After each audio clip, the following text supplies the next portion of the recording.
শরীফ ভাই আপনার কাছে শুনে আছি।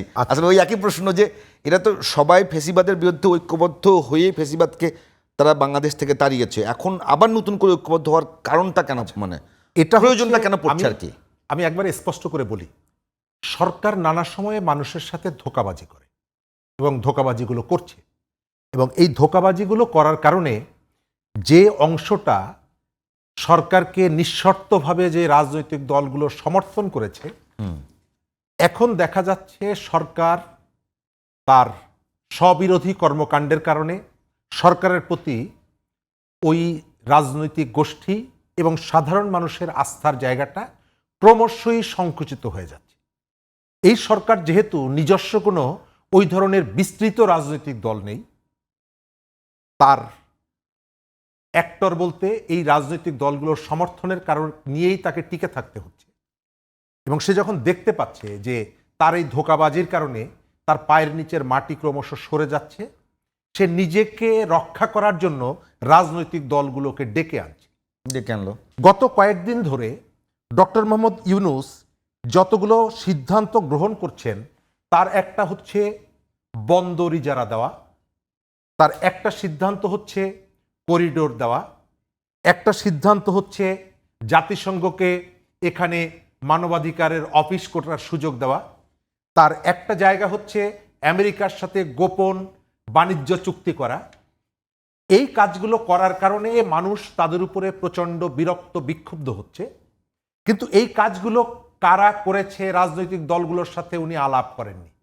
এটার সঙ্গে ফেসিবাদের মাথা চাড়া দেওয়ার সম্পর্ক, ফেসিবাদের মাথা চড়া দেওয়ার সম্পর্কটা হচ্ছে আপনার আওয়ামী লীগ ভাই যেটি বলেছেন, আওয়ামী লীগের 2000, 5000, 10,000 নেতা বাইরে আছে, কিন্তু আওয়ামী লীগের কর্মীদেরকে আপনি যতই হাঙ্কি পাঙ্কি করেন না কেন, তাদেরকে আপনি চাইলেই নিশ্চিহ্ন করতে পারবেন না।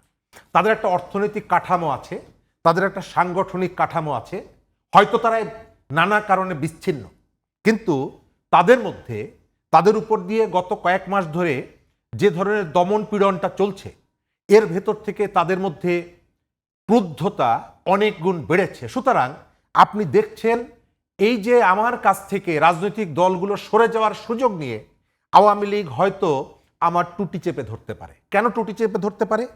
কারণ আওয়ামী লীগ যা করেছে গত বছর জুলাই মাসে, সে বসুন্ধরা এলাকায় ব্লক রেড দিয়ে দিয়ে ছাত্রদেরকে গ্রেপ্তার করে নিয়ে গেছে রাতের বেলায়। আওয়ামী লীগের যখন পাওয়ারে থেকে গত জুলাই মাসে রেড দিয়ে নরসিংদীকে, গাইবান্ধাকে, অমুক জায়গায় তমুক জায়গা থেকে মানুষদেরকে গ্রেপ্তার করেছে। এখন এবারের জুলাই এসে আপনি গোপালগঞ্জে 5 জনের রক্ত ঝরিয়েছেন, আপনি ব্লক রেড দিয়ে নির্বিচারে মানুষকে গ্রেপ্তার করছেন। এই কারণে আপনার উপরে যে ক্ষোভটা যখন বাড়ছে, তখন আপনি আশ করতে পারছেন যে আপনার একটা বিপদ অত্যাসন্ন। শরীফ ভাই, আপনি কি ওই আগের জুলাই আর গোপালগঞ্জে এবছরের জুলাইকে এক করছেন? গোপালগঞ্জ সরাসরি যখন আওয়ামী লীগ সংগঠিত হয়ে, পরবর্তী কিন্তু পত্রিকা রিপোর্ট হয়েছে, সংগঠিত হয়ে তারা মিশন নিয়ে, টার্গেট নিয়ে এসছে যে একটা রাজনৈতিক সমাবেশকে পণ্ড করবে, এরকম কথা এসছে যে ওই রাজনৈতিক দলের শীর্ষ নেতৃত্বকে তারা খুন করবে, এরকম প্ল্যানও ছিল, এবং সেই বিষয়গুলো কিন্তু সে ফোন রেকর্ডগুলো পর্যন্ত চলে এসছে। তো তাদের বিরুদ্ধে ব্যবস্থা নেওয়া, আর আওয়ামী লীগের সময়ে বিএনপি, এনসিপি তখন ছিল না, অন্য রাজনৈতিক দল আপনাদের উপরে যে টর্চার করে, সে কি এক? প্রথমত আপনি যে তথ্যগুলো আমাদের এখানে আসছে, তার অনেকগুলো তথ্য আমি মনে করি যে এটি নিয়ে সন্দেহ প্রকাশ করার সুযোগ আছে। চেক করার সুযোগ আছে, রিচেক করা। ঠিক আছে। সেকেন্ড হচ্ছে, সংকটটা আসলে সারা দেশে আওয়ামী লীগের অধ্যুষিত অনেকগুলো জেলায় আপনি কর্মসূচি পালন করলেন, কোথাও কোনো প্রবলেম হলো না, হঠাৎ করে গোপালগঞ্জে কেন হলো? আপনি যখন কর্মসূচিটার নাম ঘোষণা করলেন মার্চ টু গোপালগঞ্জ, স্বাভাবিকভাবে একটা শঙ্কা তৈরি হলো।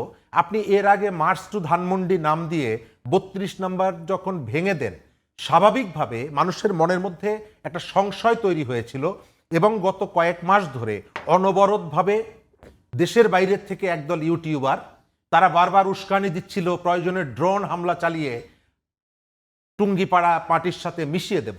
স্বাভাবিকভাবে এই শঙ্কা থাকার পর, একটা প্র্যাকটিক্যাল এক্সপেরিয়েন্স থাকার পর, এই কর্মসূচিটা যখন আপনি মার্চ টু গোপালগঞ্জ করছেন, তখন স্বাভাবিকভাবে ধারণা হতে পারে যে এখানেও আপনি এমন কোনো একটা ঘটনা ঘটাতে পারেন এবং তার প্রস্তুতি গ্রহণ করছেন।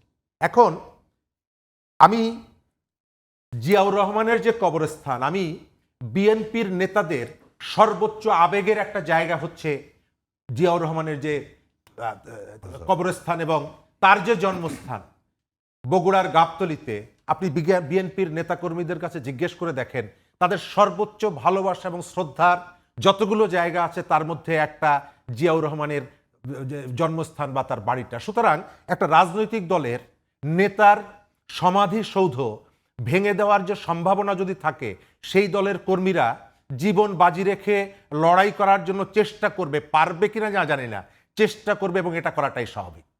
এই যে যারা এই ঘটনাগুলোকে উস্কে দিচ্ছে তাদের বিরুদ্ধে কোনো ব্যবস্থা না নিয়ে আপনি সেখানে হত্যাকাণ্ডের ঘটনা ঘটালেন, আমি ধরে নিচ্ছি যে আপনি নেতাদের জীবন রক্ষার জন্য পুলিশ এবং সেনাবাহিনী মিলে এই পদক্ষেপ গ্রহণ করেছে। আজ থেকে 1 বছর আগে শেখ হাসিনা যাদেরকে হত্যা করিয়েছিল তাদের অনেককে পোস্টমর্টেম ছাড়া আপনি দাফন করেছেন, সৎকার করেছেন। সেম ঘটনা আপনি গোপালগঞ্জে ঘটালেন। তাহলে 1 বছরের, গত বছরের জুলাই আর এই বছরের জুলাইয়ের সাথে আমি গুণগত কোনো পার্থক্য দেখি না। এই জায়গাটায় সরকারের পক্ষ থেকে যে ধরনের দায়িত্বশীল আচরণ করা উচিত ছিল, সরকার এখন পর্যন্ত সেই দায়িত্বশীল আচরণ করছে না। আপনার সামনে একেবারে স্পষ্ট উদাহরণ, এই যে মাইলস্টোন কলেজ স্কুলের শিক্ষার্থীরা গতকালকে সারা দেশে আপনি শোক দিবস ঘোষণা করলেন, সন্ধ্যাবেলায় প্রধান উপদেষ্টা যে বৈঠকটি করলেন সেখানে কি শোকের কোনো আবহ আপনি দেখেছেন? সারা দেশের মানুষকে আপনি বললেন যে আসেন আমরা শোক পালন করি, আমি বুকে কালো ব্যাজ ধারণ করলাম। আপনার মনে হতে পারে এগুলো এক আনুষ্ঠানিকতা, কিন্তু রাষ্ট্রকে কখনো কখনো সে আনুষ্ঠানিকতা করতে হয়। আপনি এই মানুষগুলোকে চিকিৎসার ব্যবস্থা করবেন গত পরশুদিন বললেন, তার পরের দিন আপনি ভিক্ষার জন্য থালা নিয়ে নেমে গেলেন।